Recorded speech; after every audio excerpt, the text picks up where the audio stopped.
Hello guys, welcome back to my channel. My name is Lone Vic, and today, as you can see, a new arrival from Kickstarter. This is a refreshed edition of the game called Small City, and this is the Deluxe Edition, a game for 1 to 4 players about growing your city. In this video, you will find out how to set up this game and how to play a multiplayer variant of this game. I will be going through all the rules for the basic version of the rules, because there are a few advanced modifications that you can do once you get familiar with the rules and playing the game. So let's hit it off. I will also mention that if you want to help my channel grow, if you like the content that I'm providing here, you can always click the like button, click the subscribe button, and ring the notification bell to be notified about new videos on my channel. And if you feel like it, you can always use the link in the description to this video to buy me a cup of coffee. And now let's take a look at how to set up Small City Deluxe Edition.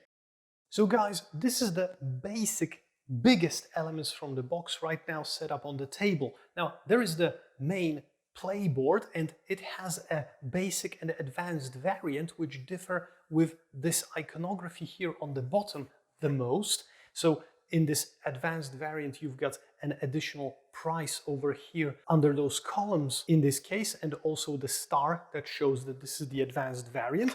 And I will be explaining the basic ones, so here we are. And also the player mats have an advanced variant as well, marked with the star. I'll be using this one, and this is for the purple player. Each player will also need a screen to cover their city while they're building it, and this screen is also a very important part of the game, as it has a lot of iconography here to remind you of the rules of the game, of which there are many. Take the round pawn and place it on the first round of the 8 that will be played in the game. Take the 8 action cards and place them near the city board somewhere. For a basic game, take the normal promise cards, which have the numbers 1 through 16 in the upper left corner, and separate them into 3 decks. The ones that give 6 votes as an award are the easy deck, the 12 vote rewards are the medium deck, and the 18 vote rewards are the hard deck or difficult deck. Shuffle each of these decks and place them face down near the board. Also on the table, there should be a lot of those Tetris elements with different types of buildings, and I'll be placing them symbolically, one of each kind, so that you can see how many of them are there. But some of those buildings have a specific count for a number of players. And so you should place 1 metro station, 1 clinic, and 1 university in the common pool if you are playing a 1-player game, and also a 2-player game. If you are playing a 3-player game, you need 2 of each of those buildings, and in a 4-player game, you need 3 of each of those buildings. The fire station and the police have a similar count, so 1 of each for a 1 or 2-player game, 2 of each for a 3-player game, and 3 of each in a 4-player game. Choose a random start player and give them the mayor meeple, because the mayor is coming to visit them, and this player will be called the mayor's host for the further purpose of the game. And the turn order is clockwise, starting with the mayor's host. I will place the mayor here right now. He will land on the board a bit later. The players additionally can decide whether each of them is playing on the basic or the expert side of their player board, because it can be mixed. Experienced players can increase their level of difficulty, while beginners can play on the easier side during the same game. Now, every player also takes 1 of each following buildings and places them near their borrow board. 1 city hall, 1 harbor, 1 refinery, 1 museum, 1 library, and 1 school. So those will be the buildings you will have access to during the game. Place your city hall aligned with the grid anywhere within your construction zone, and your first construction zone is limited by those dotted lines over here. So I will place my city hall like this. Now take all the discs of your player color and place 2 of those discs in the first column on the main board, place one disc on the vote track around the main board, place one near the action card pile, place one disc on the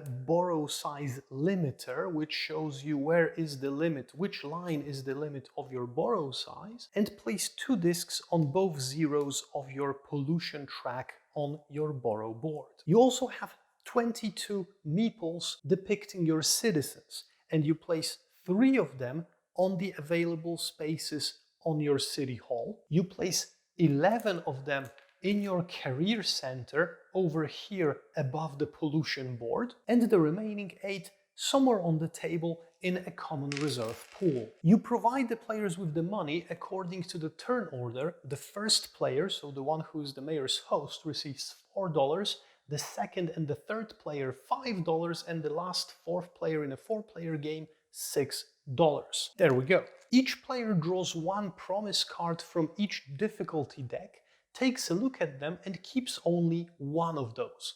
Depending on the level of difficulty, those promise cards will be easier or more difficult to fulfill, and if you fulfill it by the end of the game, at the end of the game you will get the amount of votes printed on the card, but if you fail to fulfill the promise, you will get a negative amount of votes because of that. So remember, each person keeps one card of any of the difficulty levels. Now, the remaining components, such as the 5, 25, and 1 money tokens, the steel, concrete, and wood resources, and the 50 vote tokens, should be placed somewhere nearby the board so that they are easily accessed by all players. And finally, place all of the remaining building stacks onto the table in easy access for everybody. This includes the green residential buildings, the blue commercial buildings, the yellow factories and warehouses, and also the light green parks. So remember, the light green parks, the factories, warehouses, the green residential buildings, and the blue commercial buildings should be placed in their total amount on the table, so all of the ones provided with the game. The cultural buildings, the police station, and the fire department in a number corresponding to the number of players, which is provided by the rulebook, and each player starts with 1 school, 1 refinery, 1 harbor, 1 city hall, and also 1 museum and 1 library. And that's it, ladies and gentlemen. We are now ready to start playing a game of Small City. So now, before we talk about the turn overview and all the actions that you can do and everything, there are a few crucial concepts that we need to get through. The first one is the construction zone or the constructible zone on your borrow board. And this is limited by this token, which you will be able to move over the course of your game and finally move it off the board. So right now, this token here limits me to build only in this space. If by any game action I am able to move it here, I will have this outer space available, so up to the second dotted line. Here I would have this one, and if I move it once again, I would have my whole borrow board to build. So I have like 4 steps of this grid to expand. The pollution track over here tracks pollution from 0 to 100%. So you are moving those 2 tokens like this. So for example, this would mean that I have 15% of pollution. And the career center on your borrow board is the place where you keep your available citizens, so the ones that you can attract to your city but are still not living in it. Several different buildings have different development levels. So for example, 1, 2, 3, 4, or 1, 2, 3, both of those are 3s, 4s, and 5s, or 1, 2, 3, and so forth and so on, depending on how many squares in a grid they occupy. And in order to build an appropriate level of upgrade for a building or appropriate size of a building, those buildings will require to be influenced by other buildings. Now, what does influence mean? Influence is connected to the influence area of a building. So if I take, for example, this first level residential building and place it over here in my borrow during my turn, the influence of this building will be all of those squares around the building, even diagonally. So if I build any building in this space around this residential building, that means that this building will be influenced by this residential building. If my residential building was of level 2, then it would influence 1, 2, 3, 4, 5, 6, 7, 8, 9, 10 spaces around it instead of 9. And if I build it like so, that will mean that this residential building is influencing my city hall, and my city hall, which counts as a cultural building, is influencing this residential building. So this concept will be very important throughout the whole game, so it's important that you wrap your head around it right now. Okay, so let's talk about playing the game. The game of Small City will last 8 rounds, and after the 8th round ends, you will go into the end game scoring. There are no end game triggers, you can't end the game earlier. It's 8 rounds, and during the 8 rounds you will be gathering the votes of the people, and the person who gets the most votes will be elected the new mayor. The game turn is consisting of 8 phases, and those phases are selecting special actions, build, move citizens, collect income, vote, measure pollution, influence city council, and mayor's next visit. And now we will be going through those phases one by one, but because almost nothing is happening on this board apart from it being active in phase 7, I will rearrange this table a bit and zoom in on the important components, because what we will need to look at very carefully is our borrow board, the side here which will show us which phase we are in right now, and also the iconography on your player screen, which hold a lot of crucial information about those player phases, but they are a bit difficult to wrap your mind around at first. Okay guys, so as you can see, I zoomed in into the key elements of the game right now, and let's talk about the game phases. So first, we've got the phase which is called the Select Special Actions phase. And this one has those symbols over here and some mentions in here as well. And it starts with something called a parade for the mayor.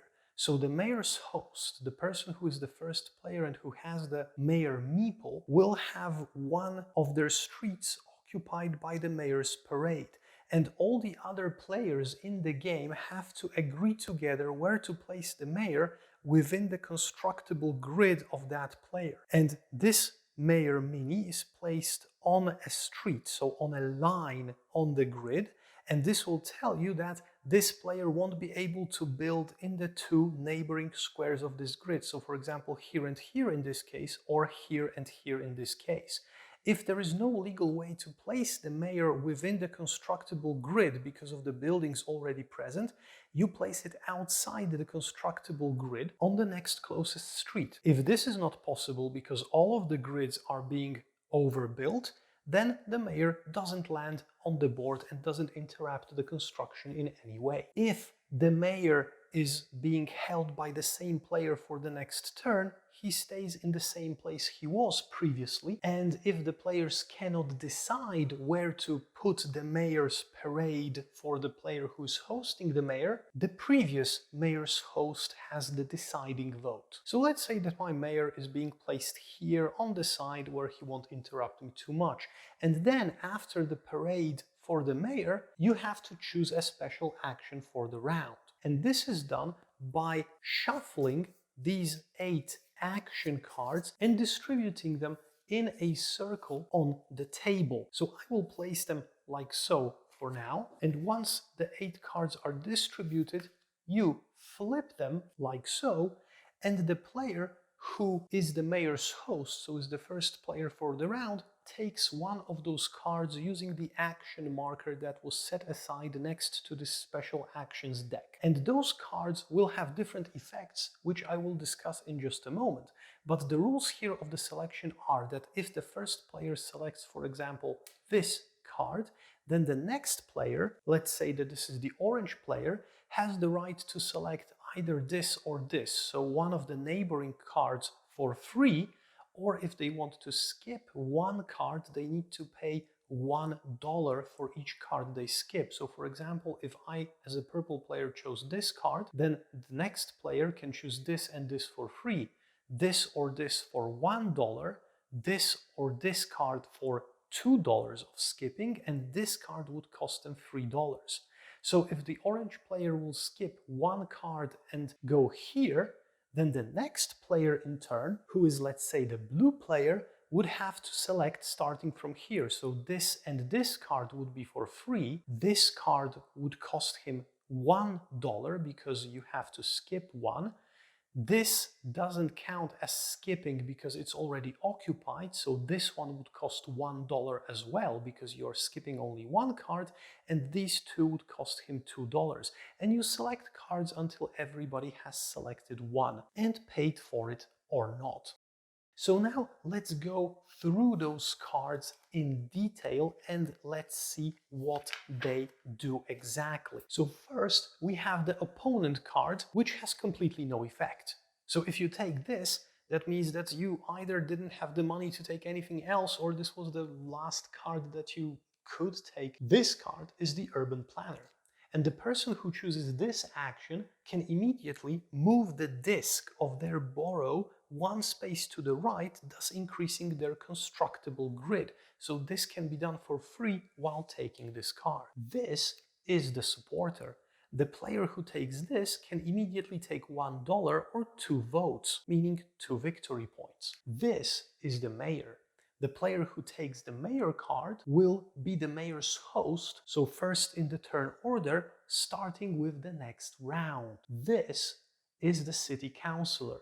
The player who chooses this action may immediately advance one of their discs on the city council track one column to the right, and they must pay the price indicated on the city column they are moving to, and they immediately apply the effect depicted on the bottom of the new column. And I will be talking about this council board later on, so for now this is the only information that we need. This is the engineer, and the engineer causes that factories which produce building materials during this round will not create pollution for the player with this action. This is the mediator, and the player who chooses this action can pay $1 less to a minimum of $1 for each building tile they build this round. However, this does not affect cultural buildings. And this is the architect. The player who chooses this action can pay 1 resource fewer for one of the cultural buildings they are building this round. However, this does not affect the cost of other buildings, so it only influences the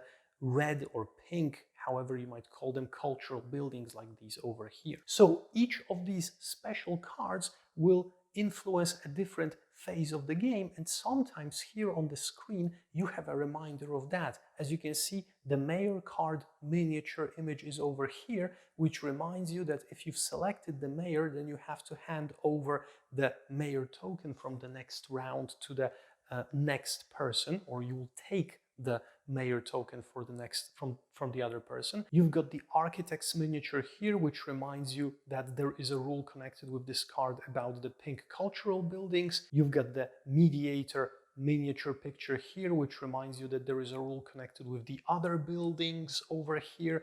And you also have the image of the engineer over here, which reminds you that there is a rule when you are counting pollution in phase 6 if you have this card. So be wary of all of those reminders as they are important. Okay, so phase 1 is done.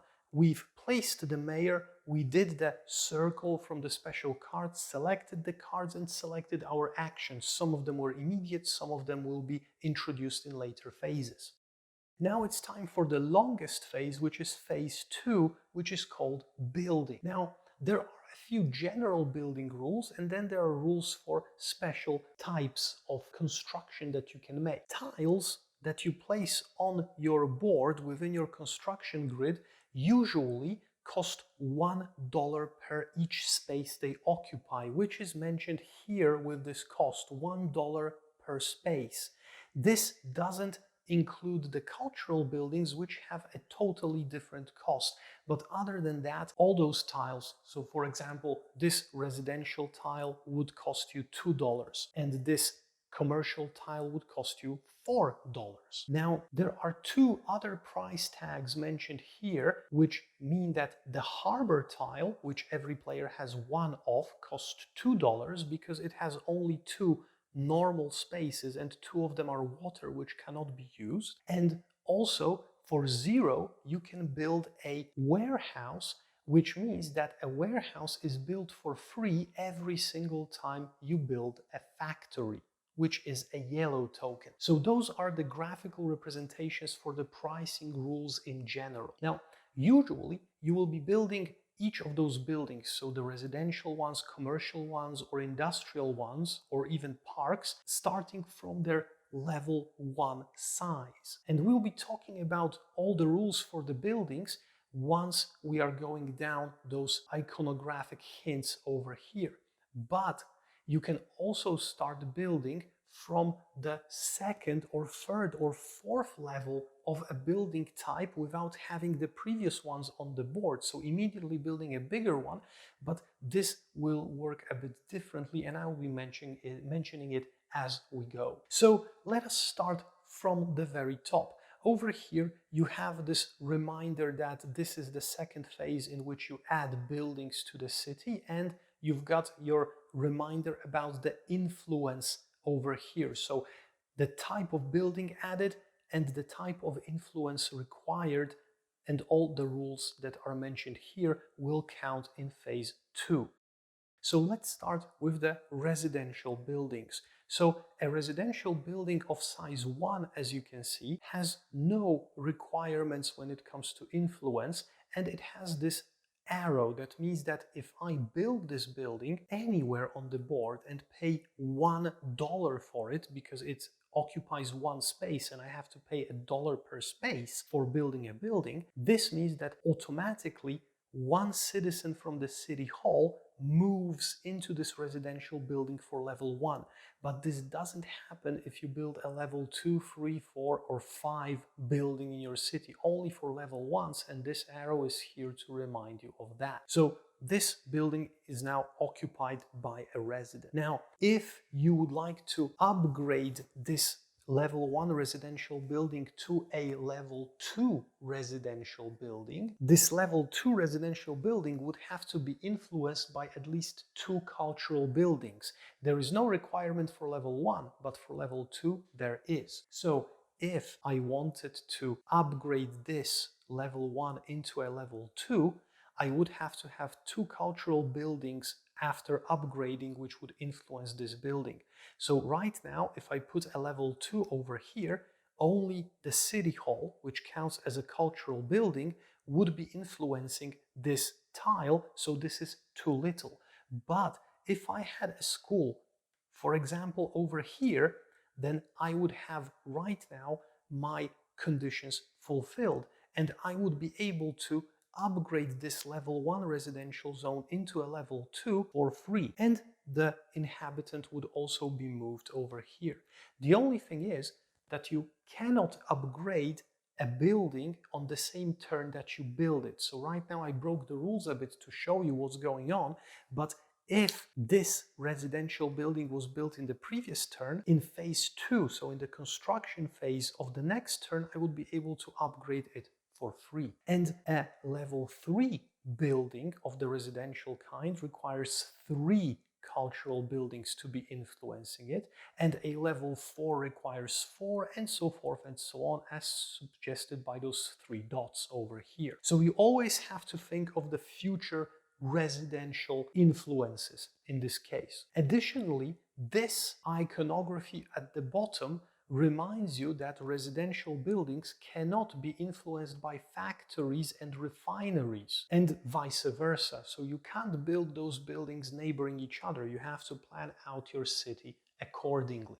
So now let's stick with this setup for a moment and go to the next in line, which are the commercial buildings. And commercial buildings, again, can be built starting from the first level, and the first level of a commercial building requires influence from 1 residential building. So I would be able to spend $1 right now and place this commercial building over here and is influenced by one residential building.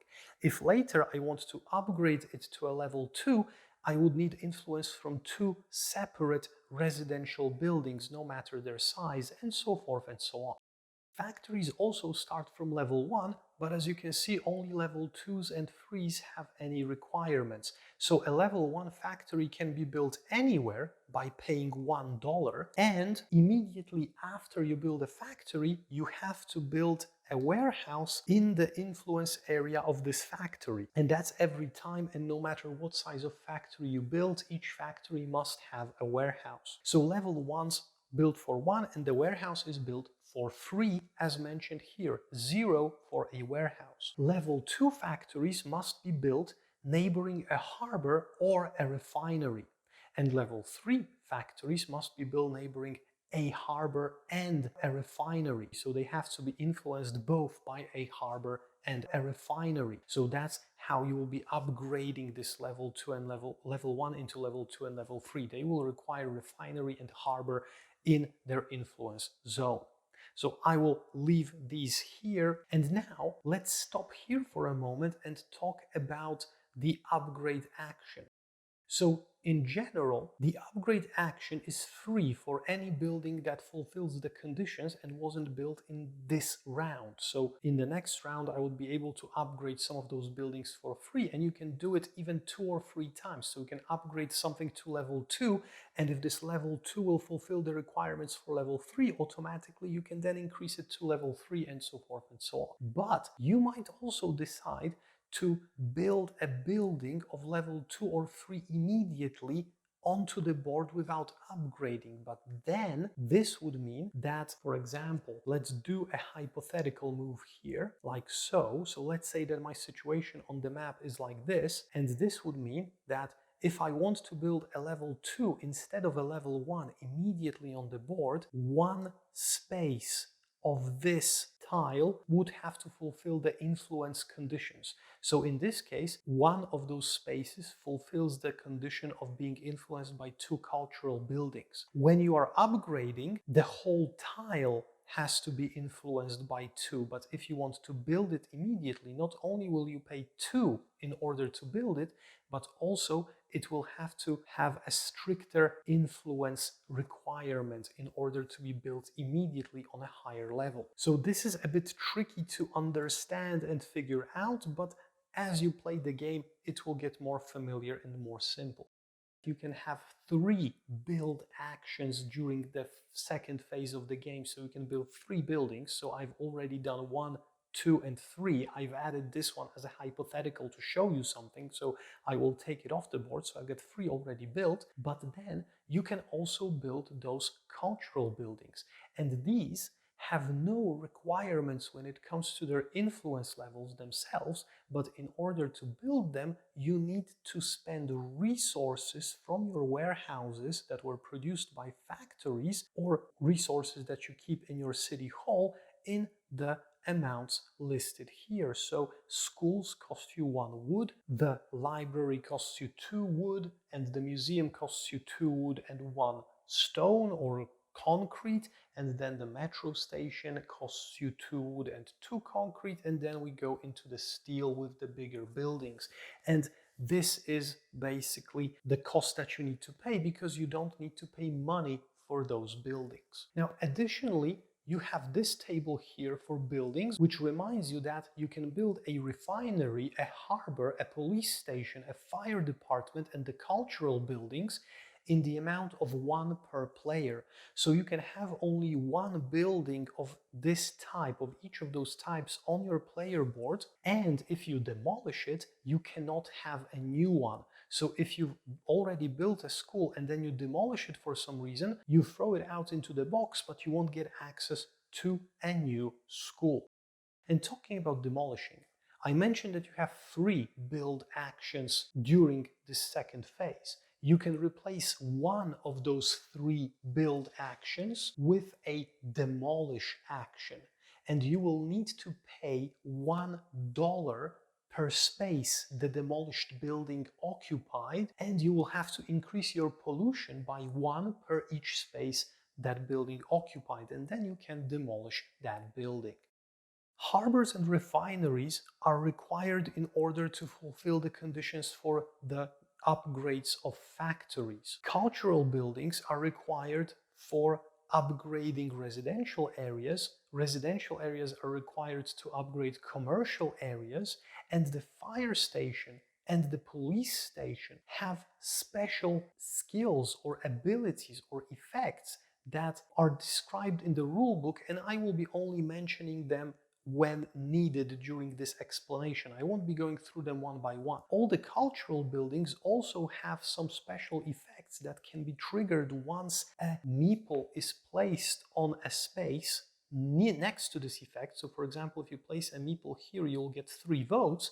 I will tell you about placing meeples later, but for now, I won't be going through all those effects one by one because it's not really necessary as they're explained in the rulebook. So the last thing I will say about phase 2 is that the fire station and the police station do not have any special requirements when they are being built. The only one is that they have a special power. They cost the amount of their size, so how many fields they occupy in the grid. So for example, a fire station will cost you 3 spaces, so $3, and it will have a special ability that will be used when a meeple is over there.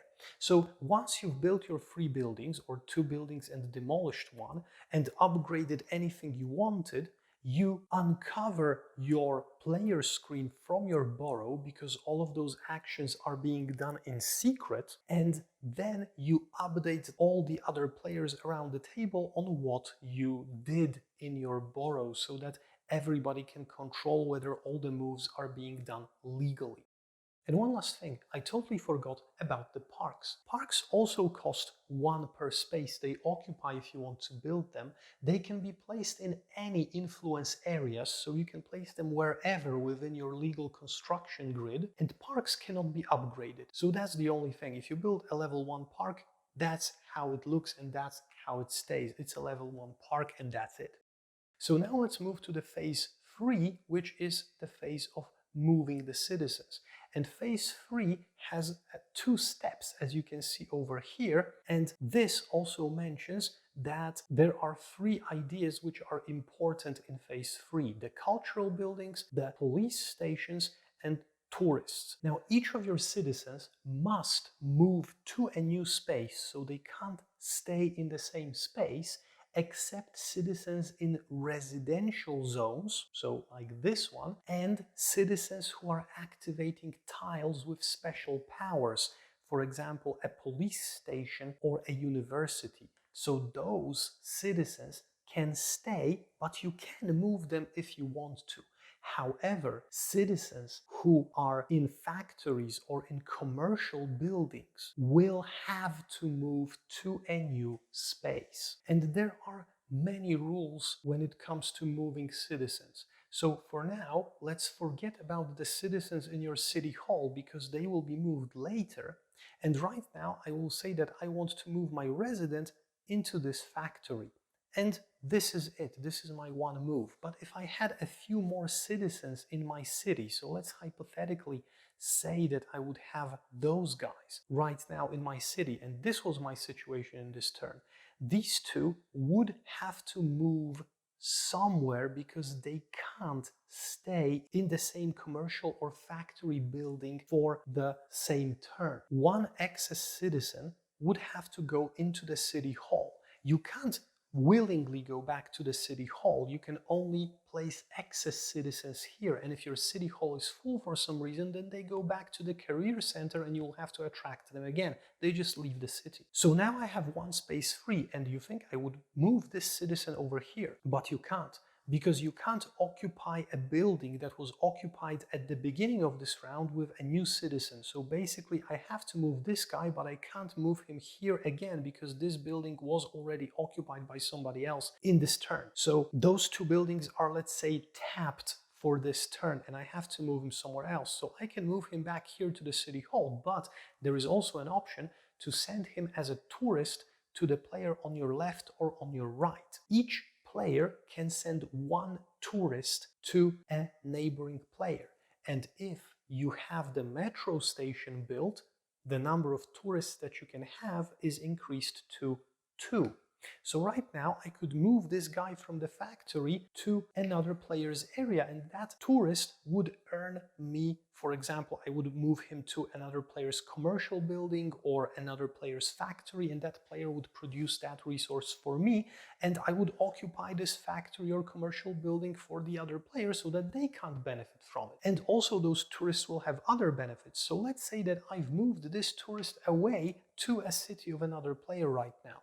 And this guy, I could move him, but I can't move him over here. I can't move him over here because those buildings have already been occupied this turn. I can't move him as a tourist because I can have only one tourist. I can't willingly move him back over here, so he will stay where he is. You can't also move your residents to empty spaces. You can only move them on spaces which can be occupied, so those ones with the white squares. And citizens can also occupy parks or schools or museums or libraries, but the citizens who are not on a white square do completely nothing, and they just stand there biding their time, having a rest. And after you moved everybody, whether tourist or not, because remember, your tourists also have to move if they were working in the previous phase, you then move all of your citizens from the city council building or from the city hall to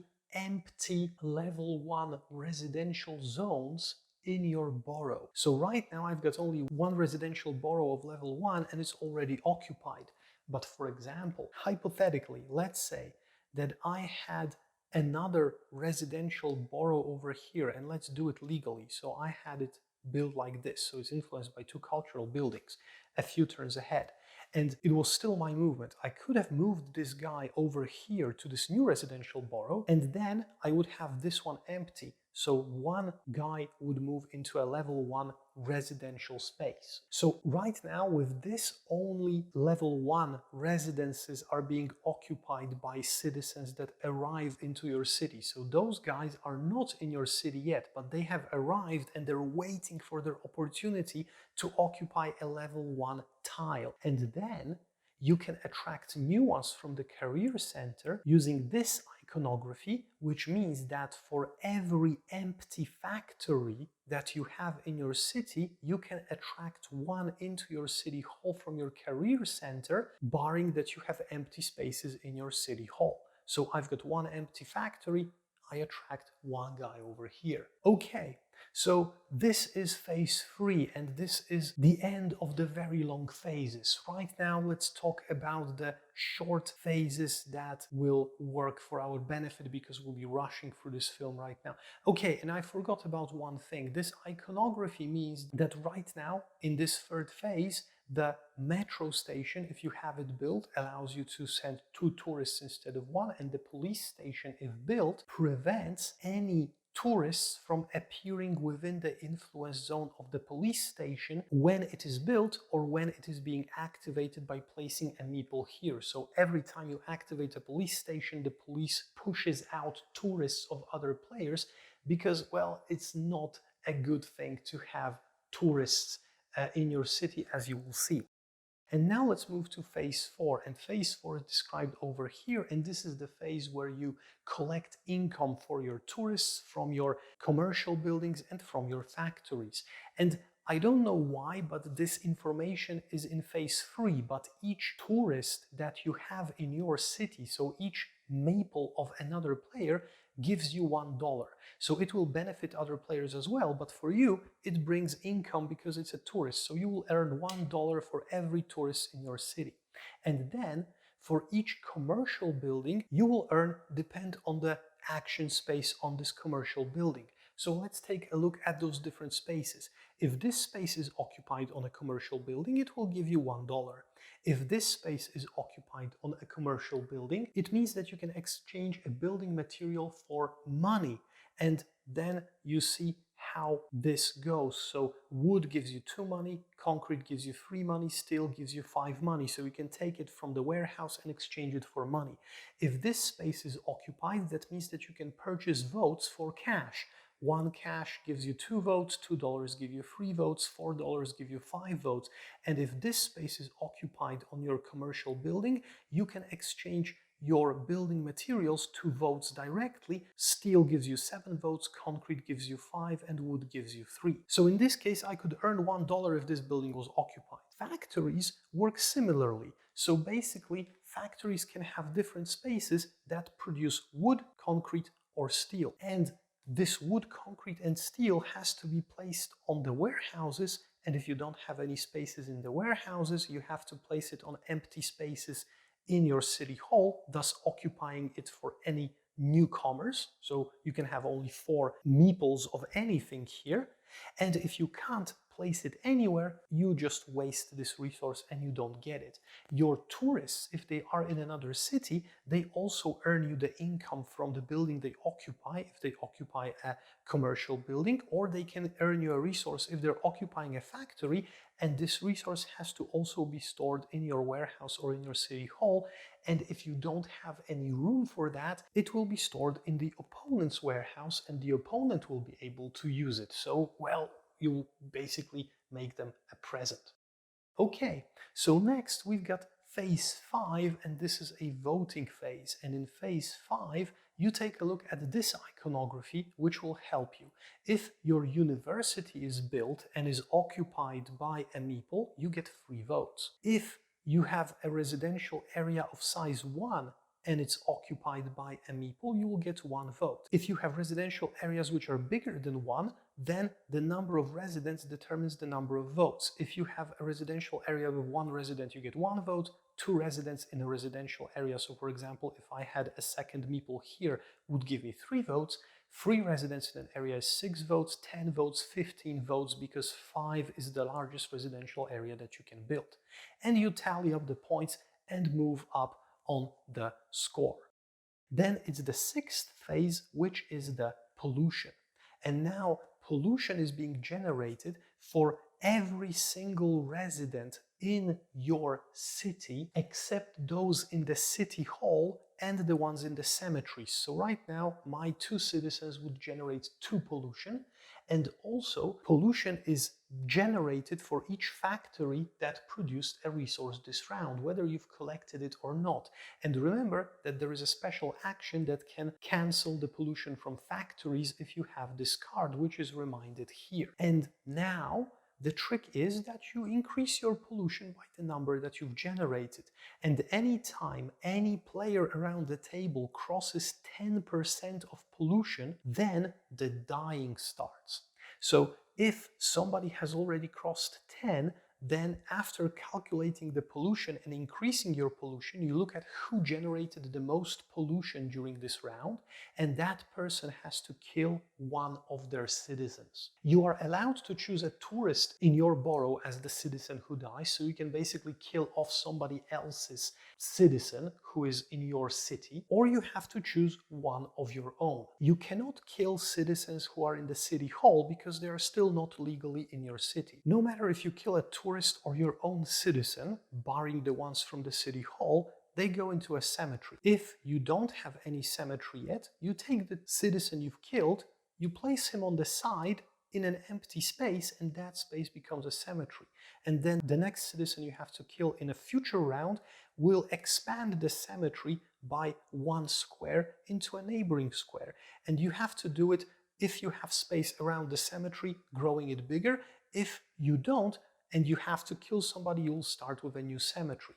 Now, there are 2 ways you can protect your citizens from being killed. A fire station protects citizens who are tourists from being killed by other players. So remember when I said that you can kill a tourist? If the owner of that tourist had an active fire station, you would not kill this citizen, but you would return this citizen to the owner's city hall.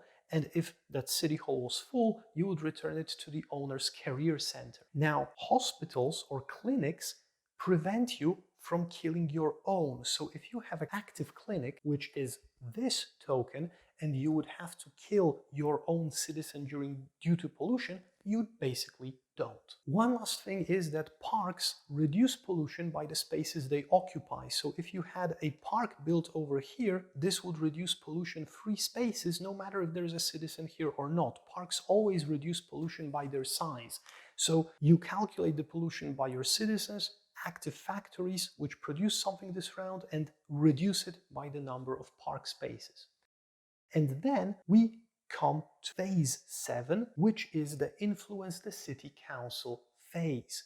And phase 7, as you can see, is not described anywhere here because it happens on the city board or the council board, so I will move it up to the screen here so that you can see it better. Now remember that there was a special card that if you pulled it, you would be able to move your disk by one column, pay the cost of $1 or 1 vote, $2, 2 votes, $3, 3 votes, per the column in which you are going to move, and trigger the effect. So this could be done with a special action, but now in phase 7, each player has the opportunity to move their discs. There can be many discs of different players on the same spaces, but you can't have 2 of your discs in the same row. That's the only limitation. You can switch rows for your discs. For example, if you don't want to continue on this row, you can pay for the first column of any other row and go there and start from here, but you always start from the first space to the left. And once your disk arrives at the last space, it cannot be returned to any other row, or it can't do anything else. It just stays there until the end of the game. So what do those rows give you? In the first row, you basically get supplies. So if you are here, you'll get 1 wood, 2 wood or 1 concrete, 2 concrete or 1 steel, and here at the end, if you arrive here, you get 2 steel or 2 metal. The second row allows you to build immediately a tile that is not a cultural tile in the size shown in the square. So here you can build immediately a 1 size tile, which is not a cultural tile, and if it's a 1 residential one, you can move 1 of your citizens from your council, from your city hall. You can also build a refinery.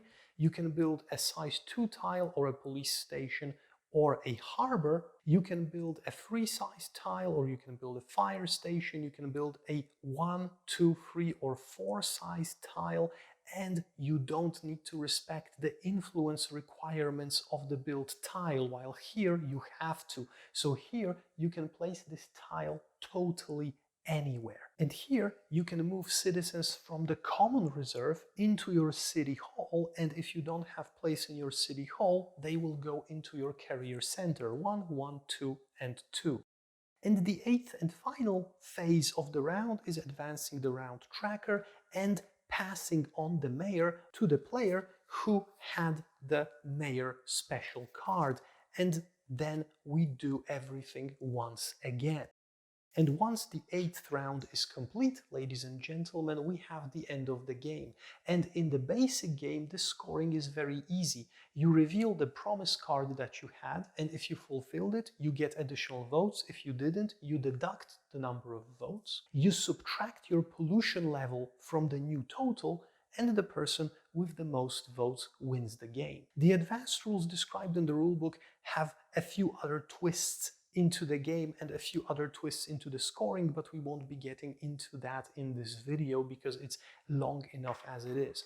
So I hope that at least right now you understand the iconography that is here and here, which is crucial in order to be able to play this game, and that you have more answers than questions about small cities right now. Thank you for watching this video, and like I said, if you have any questions, use the comment section please to ask. I will answer anything that I can and research anything that I can't answer and try to help you out. Thank you for being here, thank you for watching, and hopefully this was helpful for you. If you want to help out my channel grow and you would like to see more videos like this, click the like button under this video, hit the subscribe and ring the notification bell to be notified about new videos arriving to my channel. And also in the description to the video you will find a link if you want to buy me a cup of coffee. And right now my name is Lone Vic, this was Small City. Thank you very much for watching. I hope you're having a great day. See you soon back here again. Bye bye.